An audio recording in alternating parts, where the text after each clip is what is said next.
అందరికీ నమస్కారం. నేను హరీష్ రంగోజీ. జగన్మోహన్ రెడ్డి అనుసంధాన పేపరు, జగన్మోహన్ రెడ్డి సొంత పేపరు, జగన్మోహన్ రెడ్డి పెంచి పోషించుకున్నటువంటి జగన్మోహన్ రెడ్డి కని పెంచి పోషించుకున్నటువంటి పేపర్లో అన్ని అబద్ధపు ప్రచారాలు జరుగుతాయని ఆంధ్రప్రదేశ్లో ప్రజలందరికీ తెలుసు. ఆయన ఉన్నది ఉన్నట్టు ఎప్పుడూ రాయడు, ఉన్నది ఉన్నట్టు ఎప్పుడూ చూపించరు. రాష్ట్రంలో ఎన్ని సమస్యలు ఉన్నా, రాష్ట్రంలో ఎంతమంది ఇబ్బంది పడుతున్నా, రాష్ట్రంలో ఎలాంటి సమస్య ఉన్నా జగన్మోహన్ రెడ్డి ఇది చేశాడు, జగన్మోహన్ రెడ్డి ఇక్కడికి వెళ్ళాడు, జగన్మోహన్ రెడ్డి ఇది మాట్లాడాడు, ఇప్పుడున్నట్టు ప్రభుత్వం ఇది చేయలేదు, ఇప్పుడున్నట్టు ప్రభుత్వం ఇది అబద్ధం చెప్పింది, ఇప్పుడున్నట్టు ప్రభుత్వం అంటే అటు పొగడడం, అటు భజన చేయడం, ఇటు తిట్టడం, అటు భజన చేయడం, ఇటు తిట్టడమే తప్ప మరేది కూడా పేపర్లో కనిపించదు. అలాంటి పేపర్లో ఒక అంశం నేను చూసినప్పుడు నాకు చాలా బాధ అనిపించింది. ఇప్పుడు పేపర్ రాసేటప్పుడు మనము ప్రజలు కనీసం అంటే జనరల్గా సాక్షి పేపర్ ఎవరు చూడరు అనుకోండి, నేనైతే చూడను, మా ఊర్లో కూడా మాకు సంబంధించిన వాళ్ళు కూడా సాక్షి పేపర్ ఎవరు చూడరు జనరల్గా. కానీ ఇలాంటివి చూసినప్పుడు రాసినప్పుడైనా మనస్సాక్షి కనిపిస్తుంది కదా అని నాకు కొంచెం బాధ అనిపించింది. అసలు ఏంటి అంశం అని చూద్దాం. పోలవరంపై పచ్చి అబద్ధాలు, గోదావరమ్య సాక్షిగా మరోసారి అసత్యాలు వల్లించిన సీఎం చంద్రబాబు, వాటికి వంత పాడుతూ గాడిన పడిన పోలవరం అంటూ ఈనాడు తప్పుడు కథనం. ఈనాడికి సాక్షికి పోల్చుకుంటూ, నువ్వు ఇక్కడ ఈనాడు పేరు పెట్టావు కాబట్టి నేను నీ పేరు ఎత్తాల్సి వచ్చింది. ఈనాడికి సాక్షికి పోల్చుకుంటే గోరికి గొడ్డలకి ఉన్నటువంటి పోలిక. గొడ్డలంటే ఏందో మీకు అర్థమైంది కదా, అది వాటికి వీటికి ఉన్నటువంటి పోలిక ఉంది. నువ్వు ఈనాడితో పోల్చుకోవడానికి సరిపోం మనం. ఎందుకంటే ఈనాడు ఒకరి కూటమి ప్రభుత్వంలో ఎటువంటి తప్పులు చేసినా ఖచ్చితంగా ప్రశ్నిస్తుంది. నేను చాలా చూసా, ఖచ్చితంగా ఇది చేయడం తప్పు, ఇది ఇట్లా చేయకూడదని ఖచ్చితంగా ఈనాడు. నువ్వు వైఎస్ఆర్సీపీ పార్టీ అధికారంలో ఉన్నప్పుడు ఒక్కరోజైనా చాలా అన్యాయాలు జరిగాయి, చాలా అక్రమాలు జరిగాయి, చాలా మంది దోచుకున్నారు, చాలా మంది తప్పుడుగా మాట్లాడారు, చాలా మంది అబద్ధం. ఆ రోజు బోరగడ్డ అనిలు అమ్మని అక్కని ఆలని అందరినీ తిట్టినప్పుడు సాక్షి పేపర్ ఎక్కడికి వెళ్ళింది? కొడాలని అమ్మని ఆలని అందరినీ తిట్టినప్పుడు సాక్షి పేపర్ ఎక్కడికి వెళ్ళింది?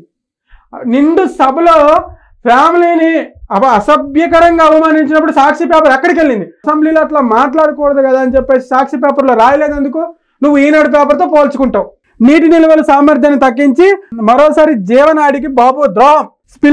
స్పిల్ ఛానల్ ఎగువ దిగువ కాపర్ డ్యాములను పూర్తి చేయకుండా పునాది డయాఫ్రమ్ వాల్ పనులు చేపట్టిన వైనం. దీంతో వరద ఉధృతి కోతకు గురై డయాఫ్రమ్ వాల్ దెబ్బతిందని తేల్చి చెప్పిన అంతర్జాతీయ నిపుణుల కమిటీ డబ్బులు వసూలయ్యే మట్టి పనులు మాత్రం చేపట్టి స్పిల్వే పనులు గాలికి. ఈ నిర్వాహకంతో సమయం వృధా, పెరిగిన అదనపు వ్యయం. రామోజీ బంధువుకు చెందిన నవయుగకు నామినేషన్లపై 2917 కోట్ల పనులు. బాబు చారిత్రక తప్పిదాలను సరిదిద్దుతూ ప్రణాళికాబద్ధంగా పనులు చేపట్టి పూర్తి చేసిన వైఎస్ జగన్.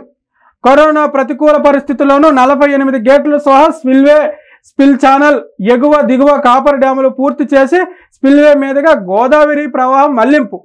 డయాఫ్రమ్ వాల్ భవిష్యత్తుపై నిపుణుల కమిటీ అధ్యయనం. గత సర్కారు కృషి వల్లే 2026 మార్చి నాటికి ప్రాజెక్టు పూర్తి చేసేలా కేంద్రం కేబినెట్ గడువు నిర్ధారిస్తుందన్నట్లు అధికారులు అనుకుంటున్నారంట.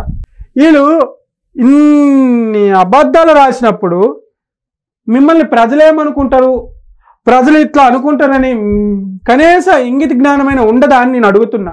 జగన్మోహన్ రెడ్డి వల్ల 2026 కంప్లీట్ అవుతుందా? ఎవరైతే దానికి మినిస్టర్ని పెట్టుకున్నావో అంబటి రాంబాబు, పోలవరం ప్రాజెక్టు ఒక అర్థమవునటువంటి అంశం, ఎందుకంటే అది నాకు అర్థం అవ్వలేదు కాబట్టి అని మాట్లాడినటువంటి మనిషి తొందర ఎందుకన్నా 6% అని చెప్పేసి అసెంబ్లీలో ఇష్టానుసారం మాట్లాడినటువంటి ఆయన, మీరందరూ పోలవరాన్ని నాశనం చేసి పోలవరంకి వచ్చినటువంటి నిధులను పక్కన పెట్టి జోబీలు నింపుకొని పోలవరం ఈరోజు ఈ స్థితికి తీసుకొచ్చినటువంటి మీరు పోలవరం ప్రాజెక్టు కోసం మాట్లాడతారు. ఆ మాట్లాడింది మనకి ఏమీ సిగ్గనిపించకుండా మన పేపర్లో రాసుకుంటాం, మళ్ళీ ఈనాడు పేపర్తో పోల్చుకుంటాం. సరే, ఇది ఉంది కదా, నేను ఒకటే అడుగుతున్నా జగన్మోహన్ రెడ్డి గారు, సరే గత 5 సంవత్సరాల్లో మేము చాలా చేసేసాం ఇంతవరకు వచ్చింది, ఇంతవరకు పనులు చేసినాం. సరే, రేపే మీరు ప్రెస్ మీట్ పెట్టి, లేకపోతే అంబటి రాంబాబు రేపే ప్రెస్ మీట్ పెట్టి గత 5 సంవత్సరాలు ఫస్ట్ డే నుంచి లాస్ట్ డే వరకు పోలవరంలో మీరు చేసినట్టు ప్రతి point pin to pin press note release చేయండి. ఒకసారి రిలీజ్ చేయండి, చూస్తాం ప్రజలు. మీరు అంటే స్టార్టింగ్ నుంచి పోలవరం ప్రాజెక్టు మీరు ఎత్తుకున్నప్పటి నుంచి మీ 5 సంవత్సరాల్లో లాస్ట్ డే వరకు ఏమేమి పనులు చేశారో చెప్పండి. టక్క టక్క టక్క టక్క చెప్పండి. ఎందుకంటే మనం చేయలేదు, మనం చెప్పలేము. ఎందుకంటే పోలవరం ప్రాజెక్టుకు అర్థం అవ్వనటువంటి అంశము, ఎందుకంటే మన అంబటి రాంబాబుకి అర్థం అవ్వలేదు కాబట్టి. ఏం మాట్లాడతారండి, నాకు అర్థం అవ్వట్లేదు. వీళ్ళు ఇది రాసుకొచ్చారు కదా, ఇట్లనే ఉండండి. మీకు ఈనాడులో ఏం కథనం వచ్చిందో నేను చెప్తా.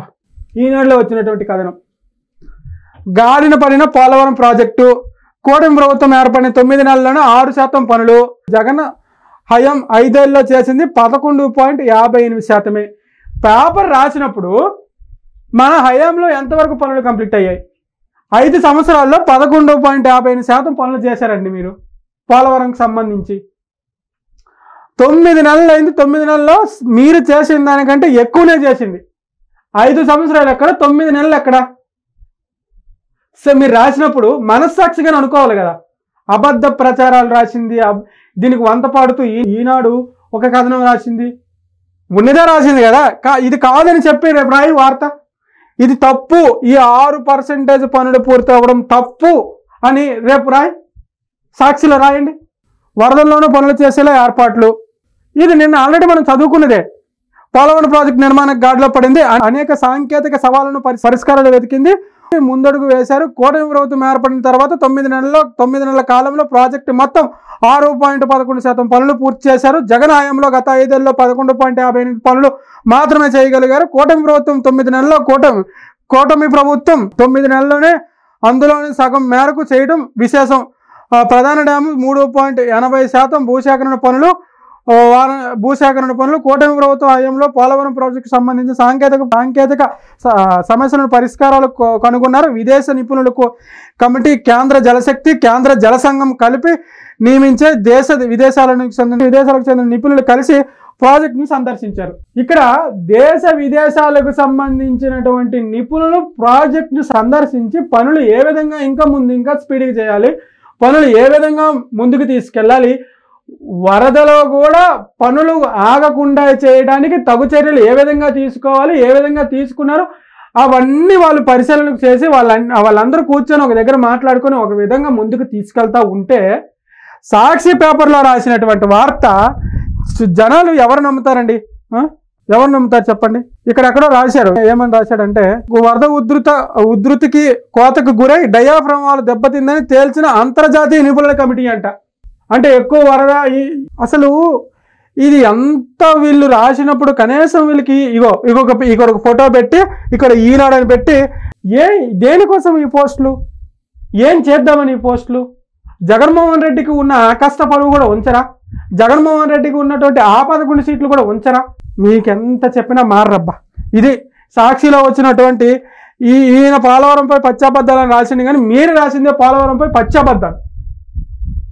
ఈయన క్లియర్గా ఏ పని ఎంతవరకు అయింది, ఎవరెవరు వచ్చారు, ఎవరెవరు కూర్చొని మాట్లాడారు, తర్వాత మీ హయాంలో ఎంత అయింది, ఇప్పుడు ఎంత అయిందని పూర్తిగా నెంబర్లతో సహితం రాసుకొని వస్తే మన వాళ్ళందరూ మన వాళ్ళు రాసిన వార్త ఇది. సో చూద్దాం, దీనిపై మీ అభిప్రాయం ఏదో కింద కామెంట్ రూపంలో తెలియజేయండి.